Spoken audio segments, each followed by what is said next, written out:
George Kambosis is extremely lucky to get this fight. This could be really, really boring. I don't think Kambosos has got the ring IQ to deal with Hitchins. He's lost 2 against Devin Haney and then the loss against Vasily Lomachenko. Kambosos reached his peak At and Teofimo. then fell off a cliff fast. To be honest, I think he has reached his peak at Teofimo. I think the fight they wanted was Kambosos Liam Poirot.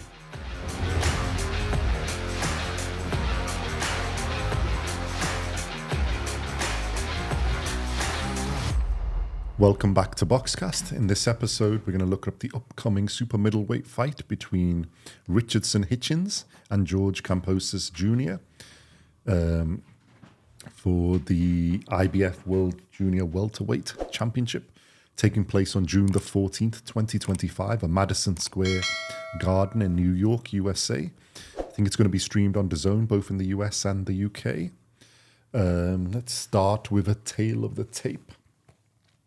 So Richardson Hitchins has 19 wins, 0 losses, 0 draws, 19 fights in total. He's got 7 KOs of those 19 wins, and he's age 27. He's 5'10" tall, 178 centimeters, and he's got a 74-inch reach, 188 centimeters. This is a super lightweight, so it's 140 pounds, 63.5 kilos, and he's got an orthodox stance.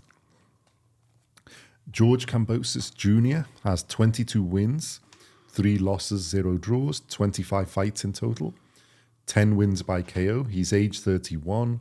He's 5'9", 175 centimeters tall, and he's got a 68-inch reach, 173 centimeters. And he also fights out of an orthodox stance. So, Simon, your thoughts on this one? Kambosis stepping up in weight now. And Richardson Hitchins defending his title that he won against Liam Poirot.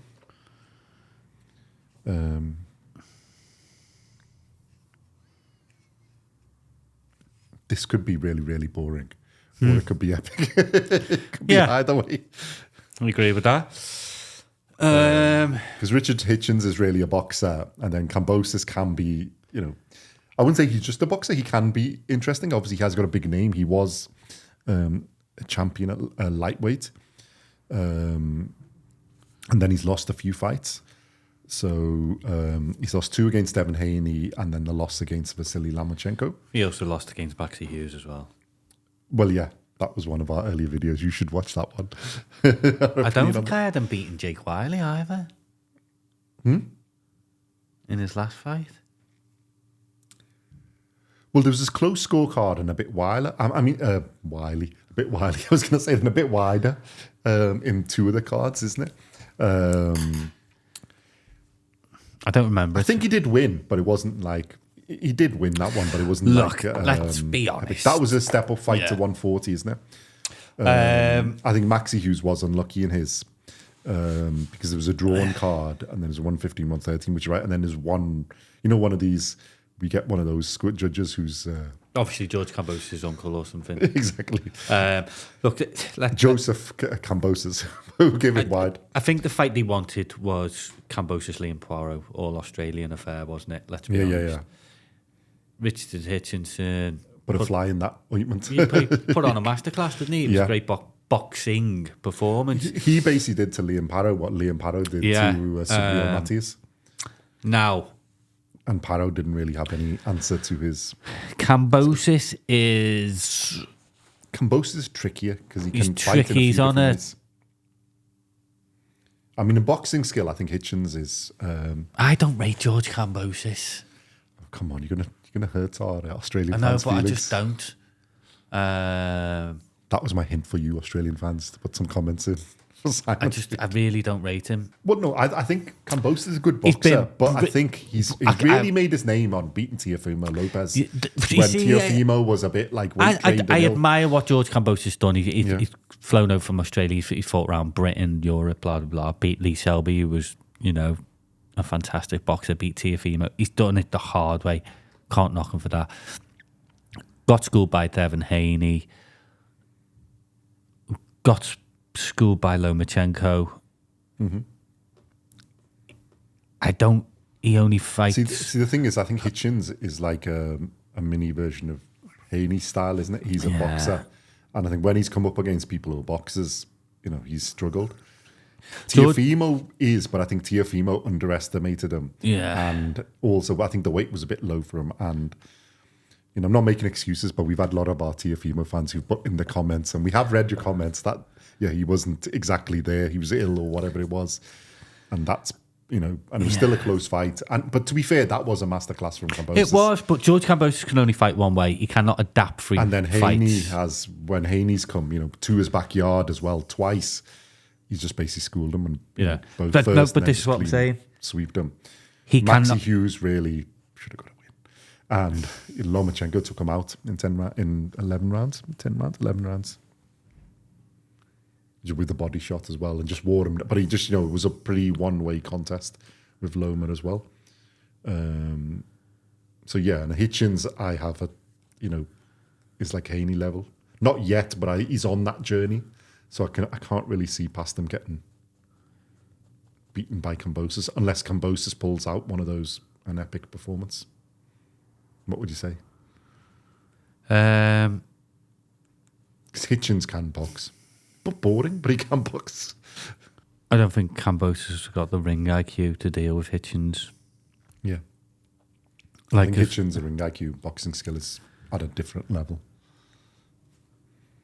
I mean, the chance he's got is if he can catch him, but even Kambosos isn't really a big puncher, even at 135 and at 140. I'm not sure he's got that oomph.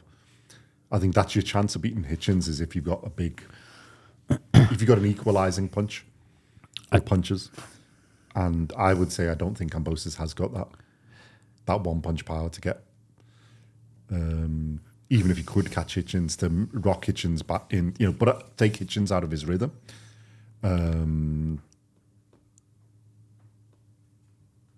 But he does surprise sometimes. He did surprise against Teofimo, so you never know. I think Hitchins is good, so he's got that thing. I don't know whether Kambosos can adapt through the fight. He fights the same style of fight all the time. And you can see that in the Haney fights, innit? Because Haney, the first one, it was closer. But obviously, as Haney's worked him out and then built up the rounds, the second one, Haney's already knows what he's going to do. And it was just basically, Haney just did enough in all around to beat him clearly, isn't it? So, and he didn't have any adaptation to change. And I think against Teofimo, he had the perfect. Teofimo's made for him. It fits his style, and Teofimo sort of fell into his game plan and allowed his game plan to dominate. Whereas Haney just basically dictated his onto him. Once he dictated him, especially in the second fight, he had no answer. He didn't have anything to change. And with Loma, it was the same. He just got worn down by Loma's skill.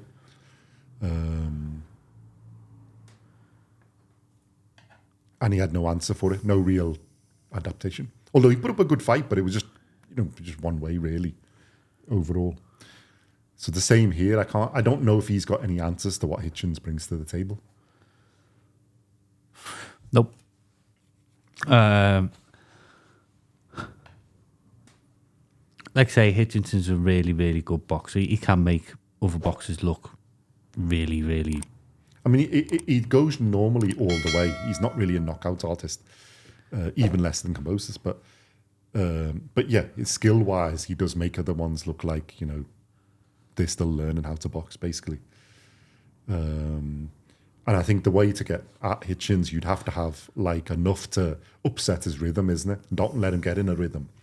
Impose your fight style on him, or have enough to upset him when he's worried about what you can answer back with, even in, And I'm not sure Kambosos has enough for either of those to really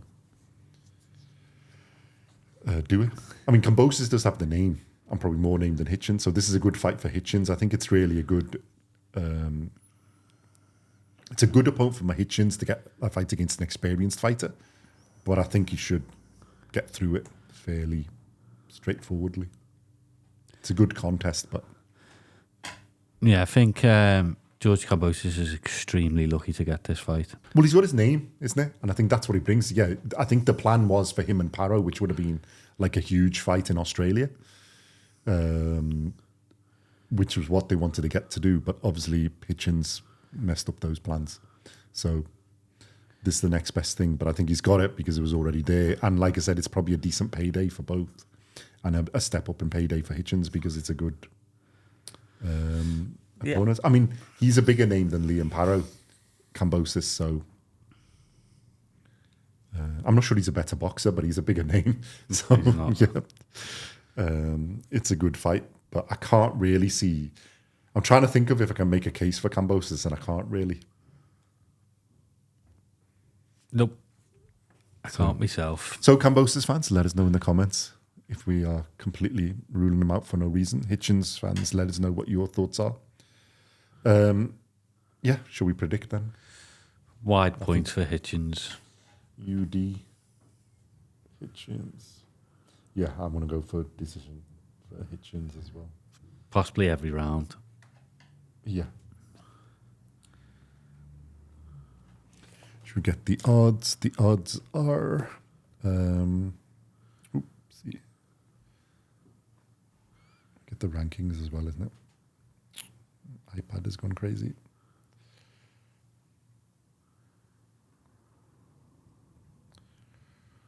Here we go.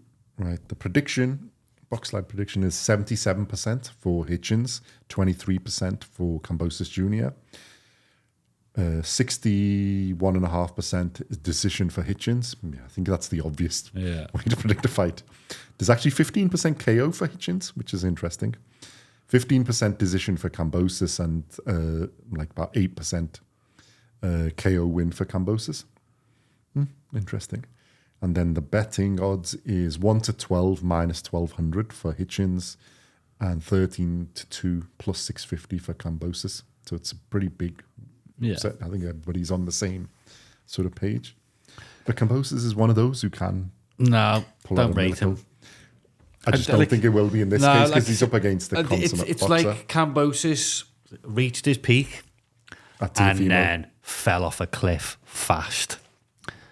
Because I don't think he's won, in my eyes, I don't think he's won a fight since Teofimo Lopez. In my opinion, I think you could make a good case for that. And I think he's been. Well, I think Wiley did beat, but he's been average. Lomachenko's destroyed him. Haney's, like I said, once he got used to him, the second fight, he just bases all one way. And I'd be honest, he's a very, very lucky boy to be getting a world title shot. I will say that. A very, very lucky boy because he doesn't deserve it. Not in fighting, but he's got the name. I think it's on what he's done before, not what he's done since post. Yeah. It's what he's done up to Teofimo, not what he's done after, really. But yeah, it's sort of a... So you think it's like a last hurrah? It's weird, isn't it? Because he's only 31 and you think... He seems to be older than that because you think he's been around for ages. But then I think it's like he reached his peak and then... And I don't think he is boxing quite a while. I don't think he has. Years, he? But it's like he reached his peak and went, all right, to be honest, I think he has reached his peak at Teofimo. I think that was his master class performance. And then when he's gone up against a really, really good boxer in Devin Haney, he's been found out. He's not at that elite level. He's at I think he's got to the world level, but I don't think he's elite level. Yeah. And then obviously Loma's elite level, he's lost. Maxie Hughes was unlucky. Wiley, isn't at that level. But I think Hitchins is that world level, but world level above where Kambosos is, and can go to, and maybe even be elite level in a bit. Boxing level, he is really, really good, and it's a bigger weight. And I don't think Kambosos carries the power to worry Hitchins that much. No. And in boxing skill, I think Hitchins is a different level. Yeah. So can't really see much more. But it's a good fight for both. It's a good experience for Hitchins, but I would expect him to get through it.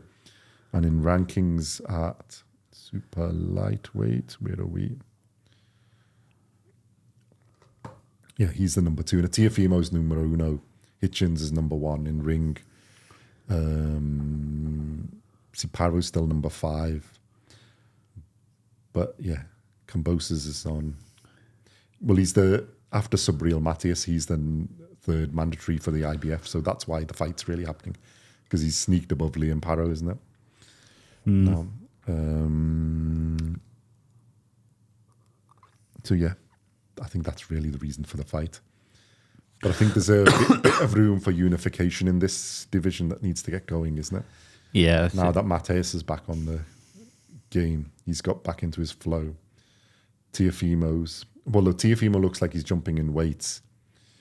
So I think a few of the others need to get